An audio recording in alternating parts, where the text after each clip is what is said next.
अस्सलाम वालेकुम। आज मैं बताती हूँ बेड वाली शलवार कटिंग करने का तरीका और मार्के लगाने का तरीका। सबसे पहले मैं इसके नाप लेने का तरीका बताती हूँ। तो नाप लेने के लिए देखिए हमारे पास बेड वाली शलवार ही तैयार बनी है, तो मैं इसका नाप लेती हूँ। हमें इसके नाप से सीनी है, तो इसकी लंबाई इस तरह से लेंगे 34। इसका घेर हमें नापना है, यहाँ से नापेंगे 18 इंच का। अच्छा, इसमें कलियाँ नहीं डली हुई, मैं कली वाली बताऊंगी आपको, 4 कली वाली, ठीक है शलवार। इसी तरह इसका आसन देखेंगे 12 और पाइचा यहाँ से बोलते हैं, ठीक है 7.5, ठीक है। तो चले अब मार्किंग की तरफ चलेंगे इसकी। इससे पहले मैंने इसके नाप लेने का तरीका बता दिया आप लोगों को किस तरह से होता है। बेड वाली शलवार में हो तो किस तरह ट्राउजर से नाप लिया जाता है। उसके बाद चले अब हम इसकी मार्किंग पे और कटिंग पे चलते हैं। मैंने इस तरह से कपड़ा बिछा दिया, ये मेरे पास 2 फोल्ड में बिछा है, ठीक है। अब मैंने इसका कहा था कि सबसे पहले हम इसका पाइचा निकालेंगे। पाइचा ये जो नाप है इसके मुताबिक वो पहनती है 7.5 यानी कि 15 इंच का। ये मेरे पास 15 इंच का है, ठीक है। इसको फोल्ड करेंगे तो 7.5 जाएगा। ये मैंने इस तरह से बिछा दिया, इतना फोल्ड करके जितना हमारा पाइचा है, ठीक है। उसके बाद जाके हम इसका नाप लेंगे। अच्छा, अब बेल्ट वाली शलवार मतलब कि बेल्ट ऊपर आएगा, तो हम बेल्ट का हिस्सा निकालेंगे। अब मैं यहाँ आपको बताऊँ कि अगर मैं यहाँ से लेंथ इसकी लेती हूँ ये चीज़, ठीक है, तो यहाँ पे इसके ऊपर में ये लाइन के ऊपर ये 6 इंच पे बाहर निकालते हैं, ठीक है। बाहर क्यों निकाला, दाएं ऊपर हमारा बेल्ट आ जाएगा और फिर हम इसकी लेंथ यहाँ से लेंगे। तो इनकी टोटल लेंथ 36 है, ठीक है। तो 36 में यहाँ निशान लगा सही, और सिंपली इसको कटिंग कर देंगे और कुछ नहीं करना है। एक सादा सा पाइचा कटिंग करना है, 2 पाइचे कटिंग होंगे। जब इसको फोल्ड करेंगे इस तरह से तो ये 2 पाइचे बन जाएंगे, एक उस पाँव का और एक इस पाँव का, ठीक है। देखो मैं इसको कटिंग कर रही हूँ।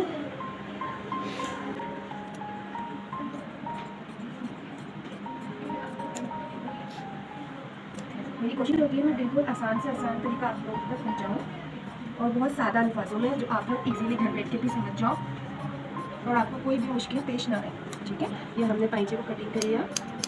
फिर ये मैंने पाइचा कटिंग कर लिया, इसे हाथ के हाथ में बीच से काट दूँगी, क्योंकि अक्सर ऐसा होता है कि गलती हो जाती है और कन्फ्यूजन हो जाता है कि ये क्या करना है। तो ये मैंने पाइचा कटिंग किया, ये इसके 2 हिस्से, ठीक है। 2 पाइचे ये हम साइड में रख देते हैं, इस तरह से फोल्ड करके। अब हम आगे बढ़ते हैं कलियों के लिए। हमने 7.5 का पाइचा रख लिया, ठीक है। इनका टोटल घेर हमने मीडियम के हिसाब से रखना है 22। अब 7.5 इंच का मैंने पाइचा निकाल चुकी हूँ, तो मैं पाइचा निकाल चुकी हूँ 7.5 इंच का, ठीक है। ये रहा मेरा पाइचा, मैं यहाँ फोल्ड करके गाइडलाइन के लिए यहाँ पे अपने साथ रख देती हूँ उसको, ठीक है।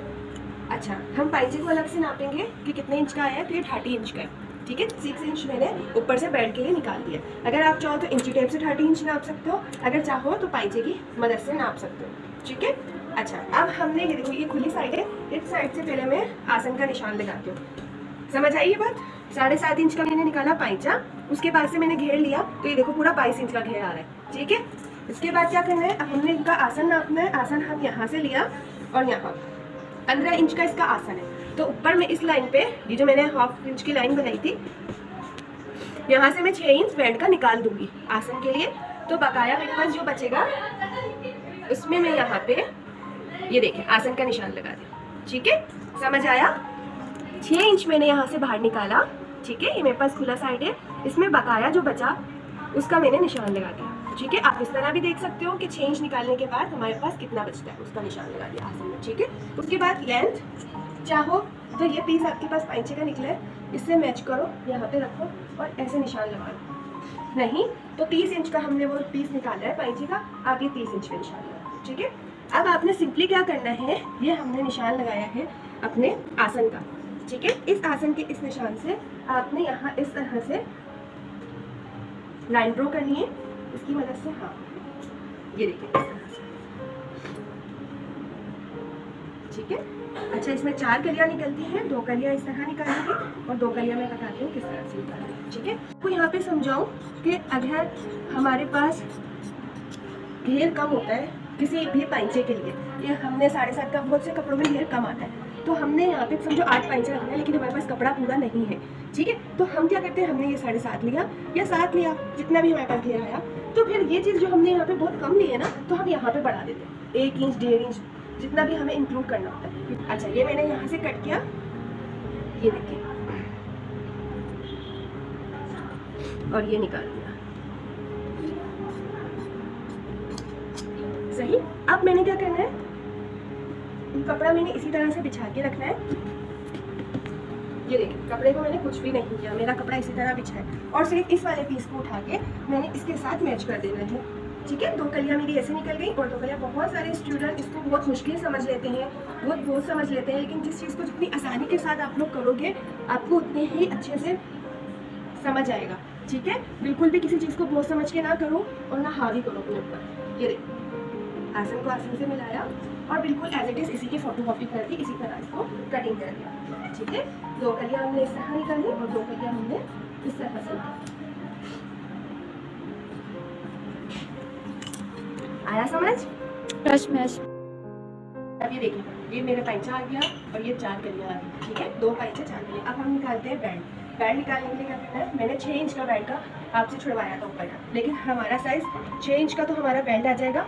ठीक है, 3 इंच में ज़्यादा रख रही हूँ क्योंकि नेफा मुड़ेगा और हाफ इंच दबाव का मुड़ेगा। ठीक है, तो बैंड की जो है चौड़ाई में ले रही हूँ 9 इंच और इसकी लंबाई में ले रही हूँ 22 इंच मीडियम में। सही,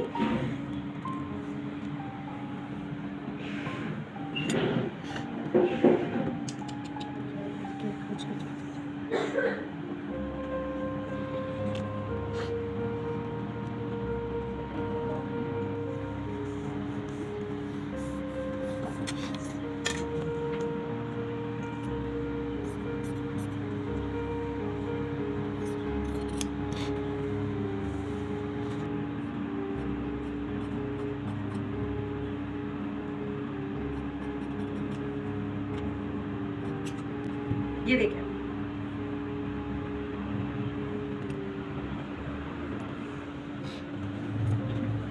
ये देखिए इस तरह कटिंग होती है बंगाली शलवार। ठीक है, 2 पैंचे 4 कलियाँ और ये बैंड। सही है, आई होप सो कि आप लोगों को समझ आया होगा मेरा ये तरीका। फिर आगे मैं इसकी सिलाई बताऊँगी इंशाल्लाह।